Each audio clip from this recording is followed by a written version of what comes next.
Welcome everybody to the Red Stars' Prematch media availability. We have Natalia Kuikka and Coach Donaldson with us today. Joe, if you want to kick us off, go ahead. Hey y'all, hope you're doing well. Nice to see you as always. Coach, could I just start asking you, in terms of availability for this weekend, can we expect everyone who was available to still be available? And Maxie Rawl, how's she doing in her return to the pitch? Yeah, I mean, the availability list is good. We should be okay. I don't see any, you never know. I don't see any setbacks right now, but we still have 2 more days to train and prepare. So, but right now we're good. And in terms of ingratiating someone like Natalia, I have to ask you, of course, while she's in the room with you too, into this lineup. Her teammates have spoken about the way she commands the back line, a silent leader. I'm curious what you've seen working with her over these past few months. She's silent, big. She's like the silent assassin, but no, I don't want to use that word now. But she's a silent leader back there. She actually, she commands a lot. She understands the game, and just. It wasn't hard at all, because she understands football. She has a good football IQ, and we had a conversation early in the season. And whatever role you put her, if you put the gloves on her, tell her to go in goal, she will accept it and she'll go. So she's the kind of person who's team first. So that's always easy to work with. She accepts the responsibilities and very, very easy to coach. So I mean, yeah, I really appreciate her being a part of the team, and we're just happy to have her. And Natalia, I've got to ask you, first off, how was it coming back from international break? I know you talked about one of the big reasons you were happy to be in Chicago was a little shorter travel coming back from Finland. So I'm curious how that's been in your first few months. I mean, yeah, it's definitely always difficult. It's still an 8-hour time change, so it's always hard and it brings its own challenges, but I think I've done good so far. I was able to play and give good performance for the team, so yeah.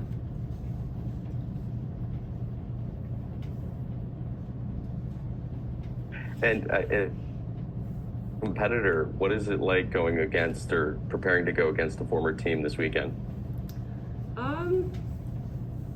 It's definitely weird. I played in Portland for 3 years, so it always it's challenging, and but it also brings good knowledge to the team.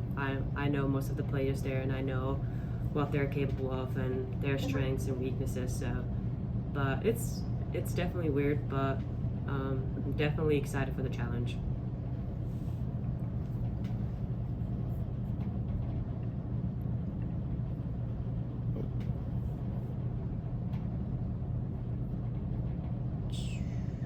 Joe, did we lose you?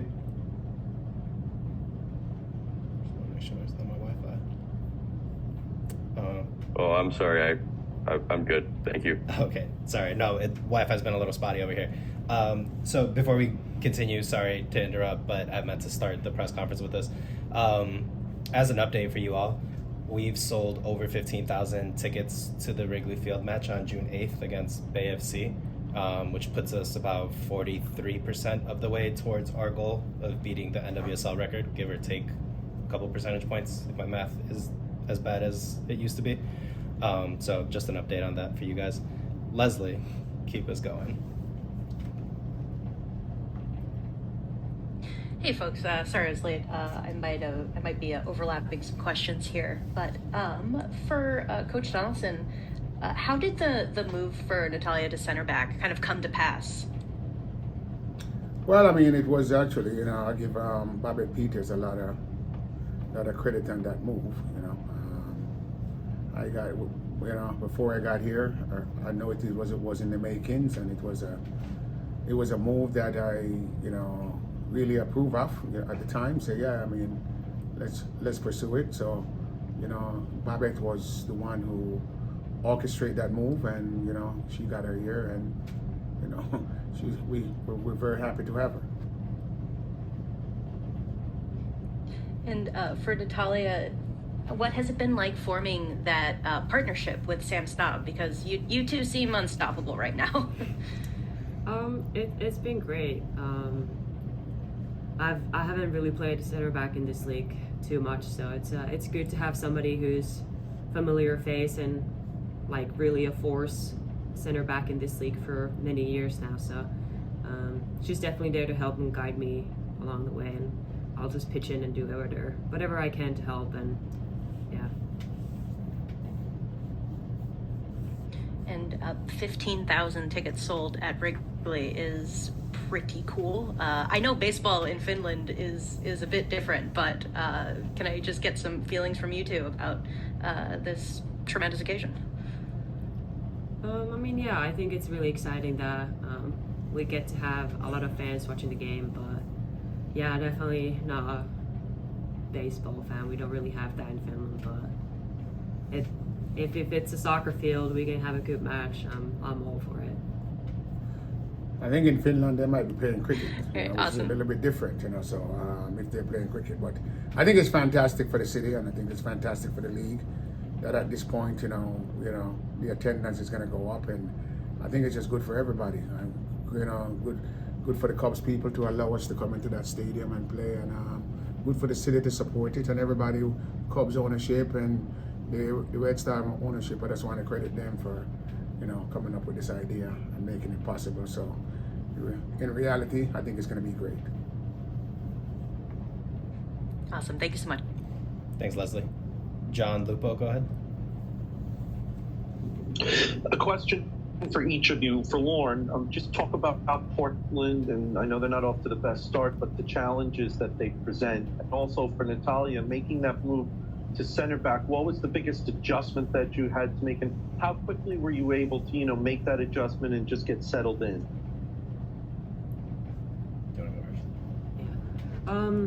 Well, I don't know if a lot of you know, but I do play center back in national team. I've played center back in national team for probably 6 years now, so it's not that big of a change. Definitely the league is different than what the games in Europe usually are, but yeah, it's definitely using other strengths that I have rather than being more attackive minded like I could do when I play as a fullback. But yeah, it's definitely still adjusting and getting to know the people in front of me, but I think by the end of the season we'll get there and we'll be really good too. Yeah, and in regards to Portland, great team. You can throw the records out because it's so they got a few bumps in the way, but it's still one of the great teams in the league, and they have some of the best personnel in the league. So we have to be ready to go, and we have to be in our top game to even try to give them a good game. So we have to be ready to go. Thanks, John. Tim, go ahead. Thank you both for doing this. First to Coach, can you talk about, if you look back over the first 5 games of what your tremendous start that you've had, of what you're very pleased with that you've implemented, and then a couple areas that you're still looking to improve on to continue that brilliant start? Well, I think we need to improve say the last part first. We need to improve in every area, whether it's in the goalkeeping, in the back, in the midfield, and up front. So, and team-wise, we come in with an idea that we wanted to defend from the front. Make sure that we have good possession at certain times, and we still need to improve on all those, keep those, and score goals when we get opportunities. We still need to do there, and give up even less goals. So so we still need to improve, but it's a decent start, but we have long ways to go. A lot of great teams in this league. Thank you, Natalia. Can you talk a little bit about the upcoming games that are crucial for Finland in the Euro qualifiers? I know it's early in the campaign, but against the Netherlands this summer, in June, and your hopes? Netherlands is of course a good team, so it'll be a challenge for our team. We haven't had a lot of tough games. We played in the B League last year, so getting to the A League and having the 2 first games now and winning Italy does give a lot of confidence to our team, and we just have to go be brave and just see what happens. You never know in soccer games what results will be. So yeah, definitely going to be an exciting game. Thank you both. Thanks, Tim. Any last questions for either Natalia or Coach? I got one, Emmanuel. Go ahead, Ednan. Yes, I don't know if you already gave an update on Ava or any injury for any of these players coming up this weekend that you have available or they're not available.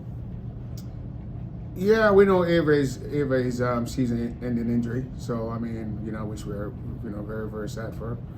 But I think everybody else there is, unless we have 2 more days to determine that. So right now, we're okay. We're just holding on and just see what happens within the next 2 days. Cool. Thanks, Ednan. Thank you, everybody, and we'll have a recording out shortly.